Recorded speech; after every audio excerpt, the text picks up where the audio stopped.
Good evening and welcome back to my channel. It's been almost a week since I've actually uploaded something because I've been that sick. I've been really sick. I don't know if it was a cold or allergies or a combination of the two, but it really knocked me down. I was still not up to 100%, but we're going to try to read Daniel chapter 3. We're going to try to finish reading chapter 3. We left off at verse number 25. We're going to continue at verse number 26. So then Nebuchadnezzar came near to the mouth of the burning fiery furnace and spake and said, Shadrach, Meshach, and Abednego, ye servants of the Most High God, come forth and come hither.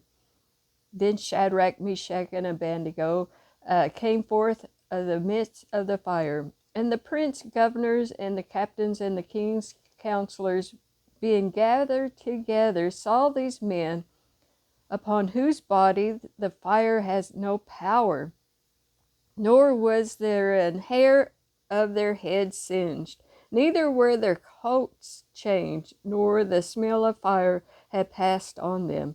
Then Nebuchadnezzar spake and said, Blessed be the God of Shadrach, Meshach, and Abednego, who hath sent his angel and delivered his servants that trusted in him, and has changed the king's word and yielded their let me turn the page here. Bodies, that they might not serve nor worship any god except their own God. Therefore I make a decree that every people, nation, and language which speak anything amiss against the God of Shadrach, Meshach, and Abednego shall be cut in pieces, and their house shall be made a dunghill, because there is no other God that can deliver after this sort. Then the king promoted Shadrach, Meshach, and Abednego in the province of Babylon. So that was the end of Daniel chapter 3. Of course, we read most of it last week. And like I said, I've been sick, and I apologize for my absence. And we see that in this chapter, what happened was that the king made this big image. And you know, in the book of Deuteronomy, God said not to make any graven image. Well, it was part of the 10 Commandments also. But this king made this big graven image, and he wanted all the people to worship this image as a god. But these three decided, we're not going to do it. We're not going to bow down when the music played. We're not going to do it because we know who God is.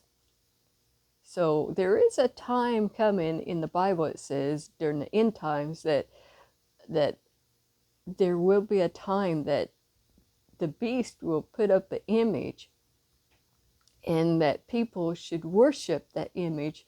There's going to be times that, you know, that Christians are going to once again be persecuted for being Christian. Of course, in this time, it was the Hebrew children, which were children of Israel. You think of the events of what's happening today with President Trump. You know, he wants to actually take the Gaza Strip and make it into kind of a Las Vegas type place. And you think, what if he actually sets up an image of himself in the Gaza Strip?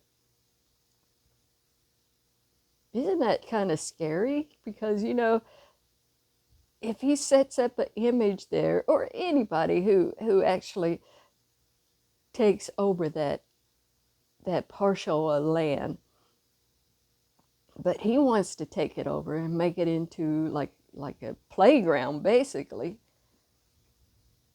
It's almost like, you know, prophecy is coming to pass, you know.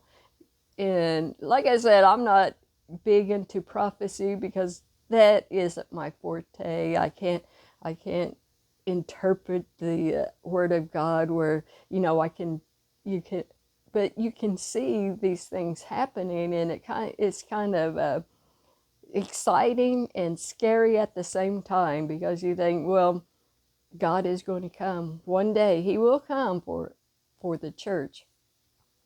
And right now is the time of the Gentiles.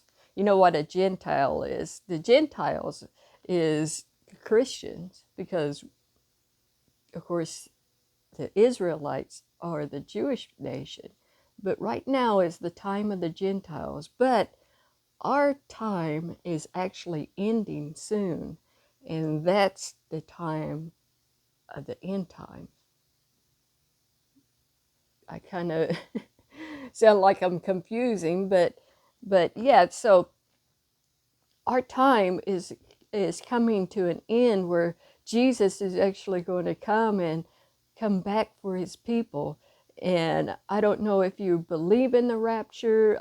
I know there's not a word in the Bible that says rapture. Is basically catching away is what it's actually says in the Bible, that there is going to be a time where, you know, the Christians will be caught up with Jesus. And I don't know how exactly that's going to happen, but it's going to be like I think it's more of a maybe a spiritual thing. Maybe, I don't know. I don't know how God's going to perform it. That isn't part of what I say. I'm not part of prophecy because I just can't explain it well enough. But it is exciting times. If you like the content, of course, I would like it if you would leave a comment. Let me know what you think is how the rapture is going to happen. Of course, it does say in the Bible that it's going to be like in the days of Noah. You know, when God shut up the ark, he saved them from the flood. So that's what is going to happen to us, is that he's going to save us from everything that's going to happen during this time, persecution and everything. But leave your comments of your thoughts. Of course, subscribe and have a great night, and be kind to each other, and may God bless you.